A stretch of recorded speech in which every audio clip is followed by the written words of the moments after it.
Hello everyone, you are welcome to this second video in the series on string manipulation.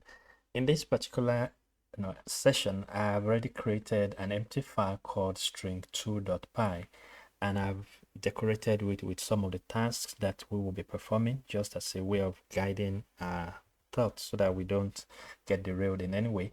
So today we will cover how to check the length of a string, not the size in the memory, but the length of the characters that you have in the string. How do we convert the cases since we are dealing with text, basically? How do we convert to upper, lower? How do we swap, cases? How do we capitalize the entries? How do you neutralize the casing so that when you're comparing one variable with another, it's very easy for us to do? And how do you trim to the left, right, or on both sides at the same time? So these are the things that I hope to cover. I hope we'll have enough time to do that. I still need to keep the video short. So let's cut down to the chase straight away. So let's say you have a variable called your country, and this variable is string, and you pass a value of, say, South Africa into it, for instance. You know you can do string, it should be str. If someone is asking you to give the result of a task that you want to perform, the task is going to be give me the length of that variable. Then I can come around and say print the result. We can just put the result there without decorating this too much. If I do this and I run this script, it's going to give me the number of characters in South Africa. So first thing we did was to create a variable called country. We declared it as a string. We assigned South Africa to it. And then I am creating another variable to check the length of whatever is stored in that variable country. And then we are printing the result out. So if we go in here and say print the result, it tells us there are 12 characters there, and we can verify. This is 2, 4, 5, the space is 6, then 8, 10, and then 12. So that's correct. That's the easiest way for you to go about doing that. But if you come back here and they're asking you to convert that to uppercase, how do you go about doing it? Just come around and do this, and then you can print the result out. When I print result in this way, it has taken that variable country and it has converted whatever is in it to upper. When we run this code now, we will see South Africa will come out in upper character. It is as simple as that. What if you need it in lowercase, not uppercase? I'll copy this to optimize our time. I'll paste this here, but I must remember to change this to lower. So lower method of the string object country is used to convert all of the content to lowercase, and it keeps the results in this result variable. And that is what we are printing to be seen. When you run this, you'll see the current result is South Africa in lowercase, and that is pretty good. Now, if you want to swap string cases, I'll need to come back up here, copy this, and then bring it here. What swapping of cases does for programming in this case will not be, I won't come in here. I'll say country dot swap case. What this is going to do for me is whatever is appearing in capital, it will switch it to lowercase. Whatever is in lowercase will be switched to capital. And this is the result of that task out there. It's simple, it's exciting. If you want to talk about capitalizing string, we can easily bring this also here. I have something in the memory, but I am not finding the length. Rather, I'll say country dot capitalize. So if you had written South Africa like this and you pass this method, you invoke this method of country object, which in this case is our variable, the result that you have will be the first letter it assumes this is now a statement. It looks at it as if it's a paragraph, so it capitalizes the first, letter for you. If you do the same thing with case fold, let's check this, make a copy, paste this in here. What case fold does in this environment is it assumes that you may be doing a comparison of one text with another. For instance, when you see people writing programs and they get to a point and they're asking, do you want to continue, yes or no? You see this sort of a prompt being given to users. Now, some users may put capital Y, some may put lowercase y, some can put capital N, some can put lowercase n. So how do you know which one to put? It may be difficult for beginners to be able to handle, but advanced programmers can do that easily.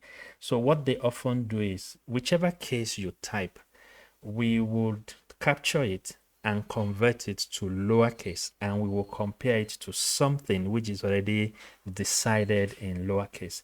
So if someone expects your case to, or your key in a particular setting to be South Africa, we're asking you, oh, type your country. If it is South Africa, then accept it. If it is not, then reject it. People can type South Africa in many ways. As long as the spelling is correct, we will want to convert everything to lowercase, and that is what this case fold is going to do for us. Let's do a quick check of that. So we have the variable set up correctly, input is correct, the invocation of the method is correct. Let's see what the result will be. Yeah, so you can see it gives you the result South Africa. So regardless of the form in which users have responded, it will convert their input to lowercase and compare it with this predetermined value. And once there is a match, then you can move on to the next level in your case. Now, left trimming, this part is very key. Let's assume that we go back and use South Africa also. In this case, we'll say South Africa, Africa. And you want, this is the standard way of writing it. If I had put extra space like this, and I asked you to give me the length of that variable, you will get a result which is exaggerated in a way, because I've padded it with extra space on the left, and you will be getting an inaccurate result. We can test it. We run this and it tells us South Africa contains 17 characters when we previously established that it has 12 characters. So how do we go about fixing this anomaly? What you need to do is to say there is an error on the left hand side, so we need to ignore those empty spaces to the left of S and then focus on the substantive content of this program. So what you then do in that case is to say .l strip. So you are saying strip all of the content that we don't need to the left of the actual content, and then you can go ahead and count the number of characters in there. If we run this, we should get our 12 back, which is the expected result. If you copy this code and flip the logic, we can repeat something similar when you get to the right strip. It's easy to observe that people have typed something on the left hand side. If they've put extra space on the left, it's easier to spot it. How about when the trailing spaces are to the right of the content? How do you go about fixing that? You won't do L strip this time around. You do right strip, which is this, and it will nullify all of these trailing spaces. I think I can see like 6 of them there. It trims them off and counts the substantive content and gives us our result. If we run this, we have 12 again. Now, the final bit of the demo here is going to be when you have space to both sides. How do you go about doing it? If you just say, give me the result for country, and you run for South Africa, you get 23, but you know 23 is not the correct answer. So what you end up doing is to say, okay, let me strip space on both sides and then give me the result, and you will find the correct result of 12. Now you may be wondering, Ibrahim, how is this likely going to be useful to me? Why would anybody want to put space on either side of the real content? I'll tell you, human beings can be very funny. Let me give you this scenario. Let's say I'm asking for your full name again, and this time around I'm prompting you to supply the full name. Your full name, please. And I send you to the next line, just for sake of illustration. I send you to the next line to supply this to me. And then I'm trying to print your full name. This will work in a very simple way. Just hold on a second. We run this code. It's asking me for the full name. And then you say Boris. No, not there. It should be down here. Boris Johnson. And then it doesn't do anything with it beyond just printing it out. But we want more than printing it out. We want to see the length of that name. So when we run this again and give Michael Jackson, it tells me 15 characters. This is what we expect. But how about a situation where you run this and users are busy thinking of something else and they are playing with spacebar unknowingly, and when they are ready they just go in and say Michael Essen, and then they press enter without thinking through this, you will get the length of 23. But we do not want that to happen. So even if they are half asleep and they are busy pressing space bar as many times as they want, we would want to be able to eliminate their error by saying strip the string of all the trailing spaces on both sides and give us the length of the actual content. So this one can give me the length and the other one can give me the real name. So let's print two elements here. We will print the name and we will print the content, the length. So this first one prints the name and then the second one prints the character length. Okay, so when we run this, it's prompting me for the name. We say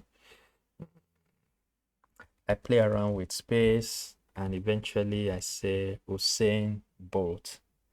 So when I run this, it truncates all of the trailing spaces to the left and it gives me the real content that users have typed from the keyboard, and then it counts the number of characters there and it tells me Usain Bolt has 10 characters, and that's inclusive of this space at the middle. So in this video, we have been able to see how you can further maneuver your string by checking the length. Ability to check the length of the content is now yours. You can do that. You can convert the string to upper or lower case depending on what suits you. You can swap cases. Lower goes to upper, upper comes to lower.